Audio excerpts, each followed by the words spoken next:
உறவுகளுக்கு வணக்கம். நம்ம இப்ப கடலூர் மாவட்டத்தில் இருக்கிற குறிஞ்சிப்பாடி தொகுதியில இருக்கிற சித்திரப்பேட்டையில தான் இருக்கோம். இங்க பாத்தீங்கன்னா வேட்பாளர் வரதுனால அவங்க வரவேற்கும் விதமா கட்சி கொடியை கட்டப்பட்டு இருந்தது. தேர்தல் 19, 20 அந்த தேதி வாக்குல இப்ப இந்த கொடியை பாத்தீங்கன்னா தாவேகாவை சேர்ந்த பல தற்குறிகள் இந்த கொடியை கீழே போட்டு மிதிச்சு காணொலி போட்டு வெளியிட்டு இருக்காங்க. இன்னைக்கு அது எல்லாம் வைரலா போயிட்டு இருக்கு. அந்த ஊர்ல தான் நின்று பேசிட்டு இருக்கிறேன். தற்குறிகள் தப்பிச்சிட்டாங்க. இன்னைக்கு எஸ்பி கிட்ட கம்ப்ளைண்ட் கொடுக்க இருக்கு. இந்த புலிக்கொடியை மிதிச்சதுக்கு அந்த தற்குறி மதிப்பு கேட்டே ஆகும். தேடி பார்த்தா இங்க ஆளை காணோம். இந்த புலிக்கொடிக்குன்னு ஒரு அருமை இருக்கு.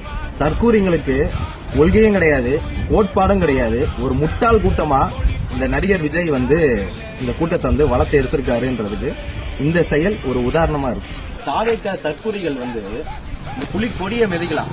எங்களோட தர்க்க ரீதியா நின்று பேசுறதுக்கு துணிச்சல் இருக்குமா? நேருக்கு நேர் நீ நின்று ஒரே மேடையில விவாதம் பண்ணுவியா? இல்ல உன் கட்சி தலைவர் தான் ஒரே ஒரு பிரஸ் மீட்டை மீட் பண்ணானா? இதாண்டா உங்களோட செயலு, இதான் உங்களோட கொள்கை கோட்பாடு.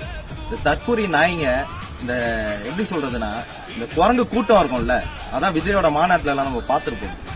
அவனோட கட்சி கொடி கீழே கிடக்கும், அது மேல ஏறி போற இந்த நாய்ங்க நாம் தமிழ் கட்சியோட கொடியை மிதிச்சு காணொலி போட்டிருக்காங்க.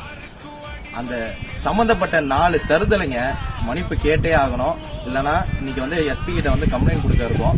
இதோட எதிர்வினை அப்படி கம்ப்ளைண்ட் கொடுக்குறோம். அதுக்கும் சரியான ஆக்ஷன் எஸ்பி அவர்கள் எடுக்கலன்னா நாம் தமிழ் கட்சியோட எதிர்வினை இந்த தற்கூரிகளுக்கு எதிராக மிக மோசமா இருக்கும்.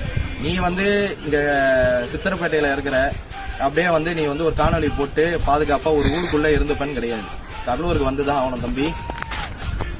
மன்னிப்பு கேட்கிற காணொலி விரைவா வரும். நாம் தமிழ் கட்சி உறவுகள் உலகம் முழுக்க இந்த விஷயத்தை பத்தி கேட்டு ரொம்ப மனவேதனையில இருக்கீங்க. இந்த கடலூர் மண்ணுல அண்ணன் கடல் தீபன் இருக்கும் போது எந்த மாதிரியான கட்டமைப்பு இருந்ததோ அந்த கட்டமைப்பை விட மிகப்பெரிய கட்டமைப்பை இந்த கடலூர் மண்ணுல நாங்க உருவாக்குவோம். நாம் தமிழ்